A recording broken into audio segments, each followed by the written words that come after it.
This video is brought to you by Gateway Subaru. Higher standards.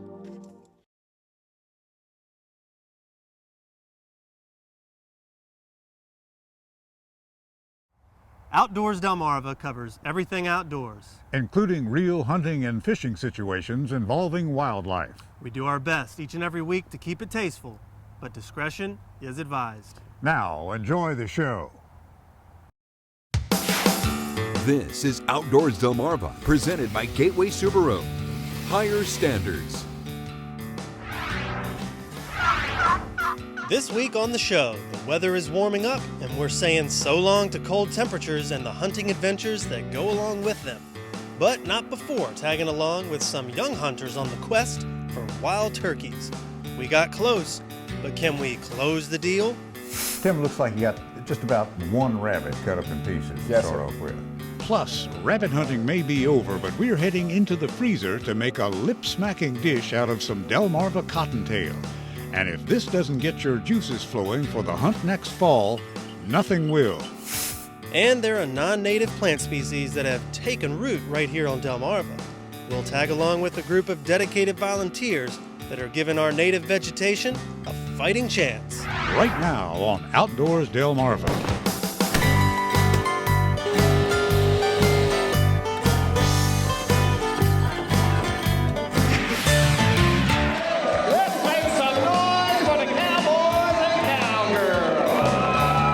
This is Outdoors Delmarva, presented by Gateway Subaru. Higher standards. And now, here's Andrew Tawes and Captain Willie Dykes. Thanks for watching Outdoors Delmarva. I'm Andrew Tawes. And I'm Captain Willie Dykes, and we're glad you could join us for an all-new round of adventures. Yeah, that's right, and as you can see, we got a new member of the show here, our brand new Gateway Subaru Forester, which we'll be taking a closer look at later on in the show.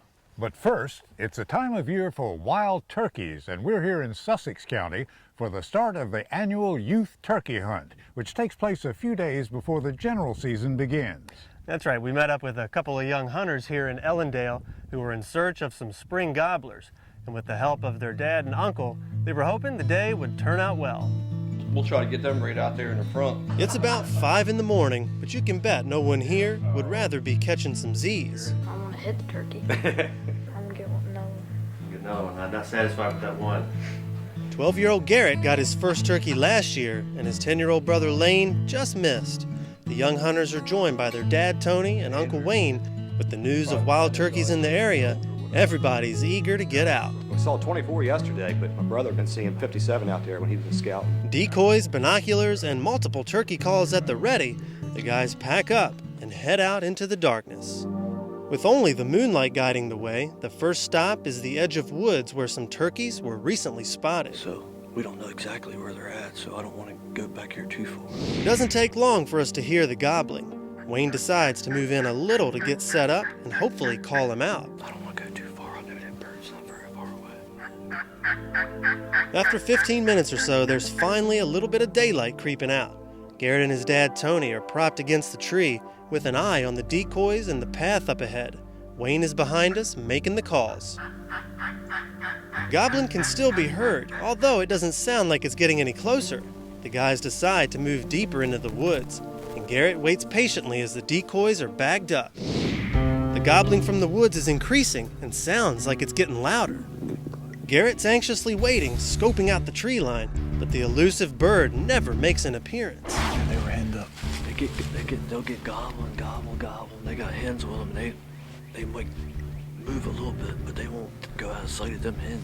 They One of them was coming. Yeah, he got real close. Yeah. Then he went back toward, I guess, yeah. When he did that, I knew he was going to hit. Yeah.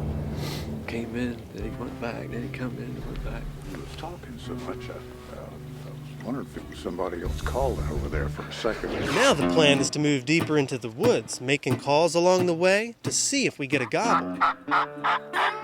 After stopping again, it doesn't sound as though a turkey's close enough. I say, let's go around, see if we can get in front of him. But as we start moving, it is soon realized that someone's missing.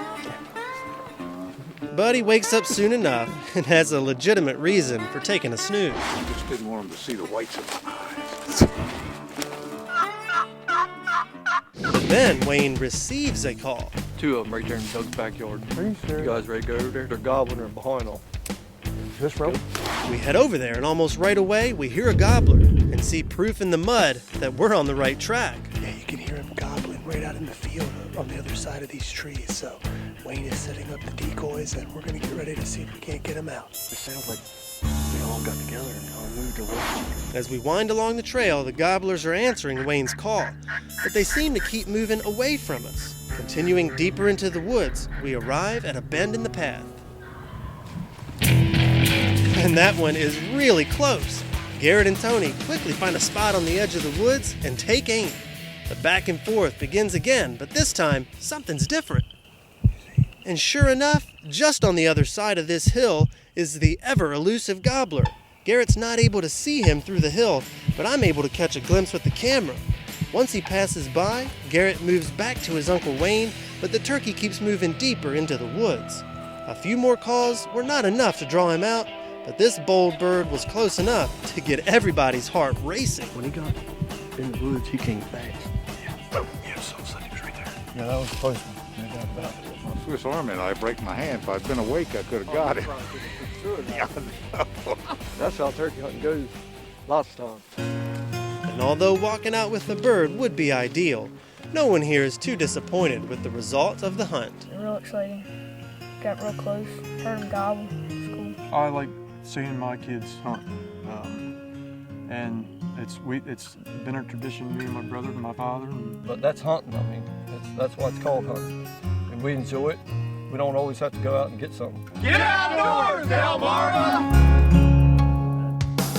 Coming up next on Outdoors Delmarva. What we have here is some perfectly good fried rabbit, which is a delicacy in itself.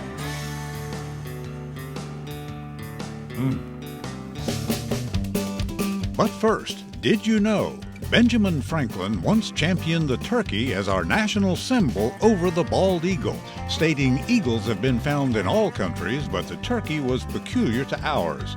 Stay tuned for more interesting turkey facts when we come back. You're watching Outdoors Delmarva, presented by Gateway Subaru. Higher standards.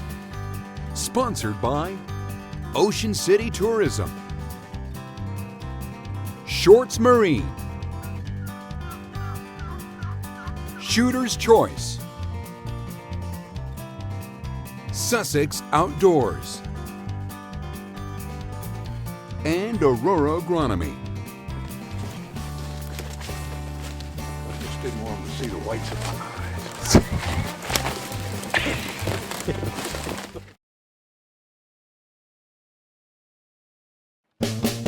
eyes. Did you know turkeys have two stomachs, a larger glandular stomach and a smaller stomach known as a gizzard? Since they have no teeth, they swallow small stones, also known as gastroliths, to aid in digestion. Did You Know is sponsored by North Bay Marina. Thanks for watching Outdoors Delmarva. I'm Captain Willie Dykes. Of all the types of hunting available on Delmarva, rabbit hunting never gets any respect, and that's just wrong. In the first place, it's one of the longest seasons available. It goes from early fall until almost the dead end of winter. And the next thing is you don't have to get up in the middle of the night and stumble through a pitch black woods. Anytime after breakfast is just fine. Another good thing is you can leave those big old shoulder-busting magnums behind. Out in the field, you see the occasional 16 gauge, 20 gauge, and even a 410 bore now and then. And another thing, when you talk to your buddies, you don't have to do all that whispering. You can talk in a normal tone of voice, and even hollering once in a while is just fine. Barking, singing, and howling not only is allowed, it's encouraged. There it is, right there.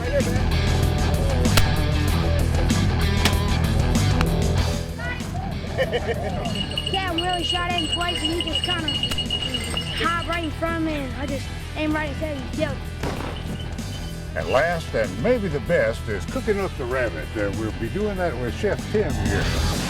Through the magic of television, it's right to the kitchen, and we're here with our guide and outdoor gear expert from Wink Sporting Goods and the rabbit commander himself, Tim Hamilton. Tim, good to have you here. Yes, sir. Now, what's the name of this dish we're cooking up today? Today we're going to be cooking up a dish called country fried rabbit. We're going to start by pouring some oil in this frying pan here, heating up the oil. We're going to get this grease going to a medium-high temperature here so that when we drop the grease in, it fries and sears the outside of the meat really nice. Ah, okay. By the time we get it seasoned and breaded, hopefully it'll be at the right temperature. Let's start out here with some black pepper, and a little crushed pepper. All right, here we have a little rub sage here we're going to add to the rabbit. I'm going to go with a little seasoning on. And a little onion powder. Ah, well, it's sounding good already. Okay, we have them all seasoned up. Now, what's the next step? The next step is here. We're going to put it in a little house archery breader.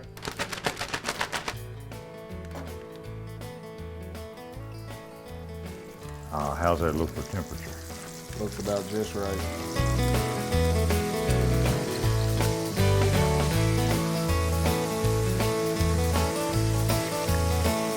Now, that's a sight that'll bring back memories that are dear to the heart of a lot of old rabbit hunters. Particular time you cook them on we one let it side? cook on for about 6 to 7 minutes on each side until about golden brown. Okay. Well, if you have all the ingredients around, it's pretty simple. Yes, sir. Tim, how do you tell when it's time to turn the rabbit pieces? Well, if you look close here, you can see how it's getting nice and golden brown around the edges. We'll go ahead and flip these over now. Oh, yeah. And some of the smaller pieces are starting to get done. And by golly, if you were hungry, you could eat it just like this, couldn't you, Tim? Yes, sir.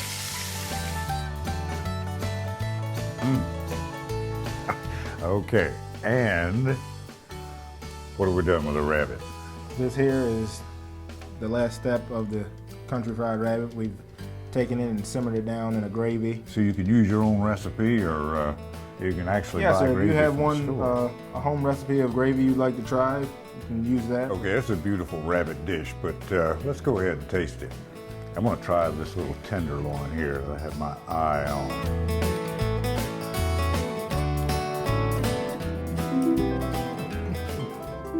Jim, congratulations. That's delicious. Now, time to get serious here.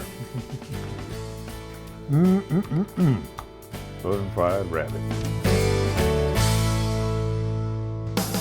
A non-native plant species meets its match in some dedicated volunteers. See how they're giving Delmarva wetlands a fighting chance. Outdoors Delmarva will be right back.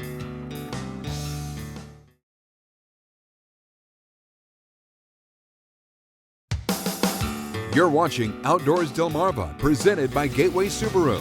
Higher standards. I'm here at the Cedar Swamp Wildlife Area, just outside of Smyrna, Delaware in Newcastle County, along what's known as the Vogel Track. Now, as many of you know, areas like this are full of wildlife and different types of plants and vegetation. But some of those plants are not supposed to be here. I met up with some friends of ours from DenRec who, with the help of volunteers, were doing all that they could to help get rid of a certain pesky plant. Take a look. It's a saw blade. I've been using it to get down real close to the ground. This is not your average day of pulling weeds in the garden. Here, the foliage is thick and the plants are imposing. But that was grown up probably about 8 foot. So when it's up that high, you can't see through it at all. But with a little bit of work, progress begins to be made. But when you start getting into it and getting down to the bottom of it, chopping away, all of a sudden it's clear, so it's a good feeling. And all this excitement had me wondering, what exactly is it that's being chopped down? It's a European boxwood and it's not native to the area. So how did all this boxwood get here? About 100 years ago, this section of the Cedar Swamp was once a plant nursery. This was a water tower that irrigated the land on which the boxwood was originally planted. The boxwood, because it's not native, it doesn't have a lot of natural predators here. Not a lot of animals here like to eat it. The goal is to remove any non-native invasive plant, spray the stumps to keep them from growing back, and have the natural habitat reclaim its domain. By coming in here and removing it and trying to do some restoration and restore some of the native plants that should be here, it should be a great benefit to the wildlife species in the area. As you can see, this wild boxwood has made itself right at home here in the swamp. But for the volunteers that have come to evict this now ornamental menace, they know their hard work is going to pay off. All these volunteers, everybody that's come out, everybody working together, working in one concentrated area, sort of get it out of the way pretty quick. Everybody works together real good. Father-son combo Tim and Austin are working together for more than just weed removal. He's working on some service hours for Boy Scouts, and so plus we like to be outside and get back to the community. It is hard work, but everyone here agrees. It's fun. It's for a good cause, and it looks nice. It's just great to be out here and spend some time with my son. A lot of people show up to help. It's all good. So, just come out here and do my part. And after a couple hours of near back-breaking work, these volunteers journey out of the cedar swamp, knowing they are making a difference for local wildlife. Coming up next on Outdoors Delmarva, we'll introduce you to the newest member of the Outdoors Delmarva team. Outdoors Delmarva will be right back.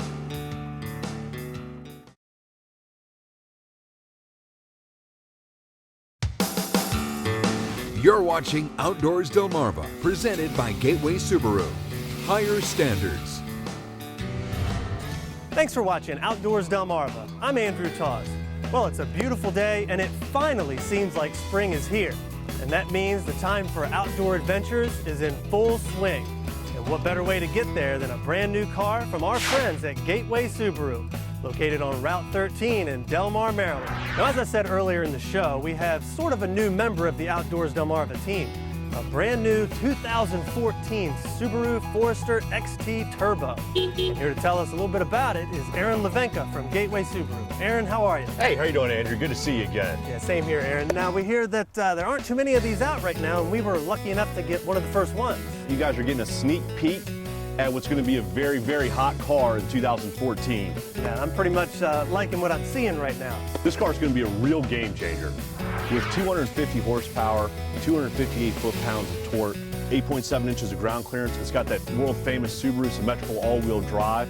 And that all-wheel drive system is made even better with the addition of X-Mode. Changes the throttle mapping and basically how the all-wheel drive system is distributing power to really give you that edge off-road. So when you and Captain Willie are out there on all of your outdoor adventures, this car is going to get you there and more importantly, get you back. And if they don't let me drive this one, I'm going to talk to somebody.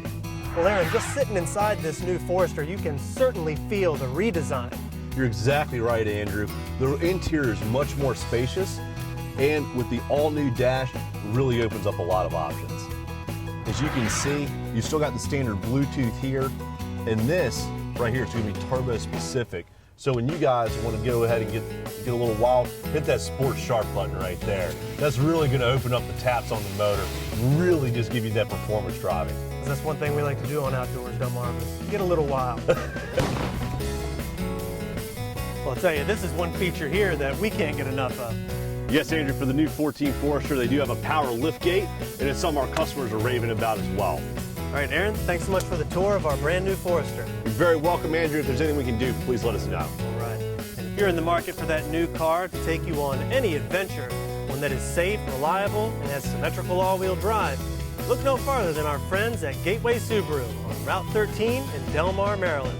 Gateway Subaru, higher standards. We'll be right back. Coming up next on Outdoors Delmarva, your latest viewer videos and pictures. Outdoors Delmarva will be right back.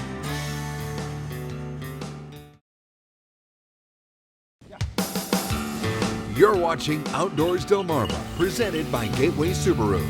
Higher standards. Sponsored by Ocean City Tourism, Shorts Marine, Shooter's Choice, Sussex Outdoors,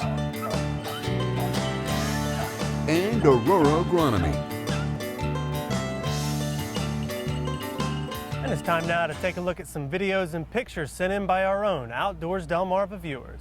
Since we're talking turkeys this week, we just had to share this amazing photo sent in by Beth Redden of Millsboro, Delaware. As you can see, there's an array of gobblers and hens who don't seem to mind dining with this three-legged doe. And we may not have had much luck on our turkey hunt, but 10-year-old R.J. Gooner of Milton, Delaware fared a little better. He not only shot this 19-pound gobbler, R.J. caught him in himself. Way to go, R.J. Well, Willie, I guess that wraps up another week of adventures for us here on the show. And it just begins another week for you and I out in this beautiful spring weather. So until then, for my partner Andrew Taws, I'm Captain Willie Dykes, reminding you to get outdoors, Delmarva. So, Willie, did you save me any of that rabbit? No, it's gone. How about that? Didn't save me a scrap. Never mind.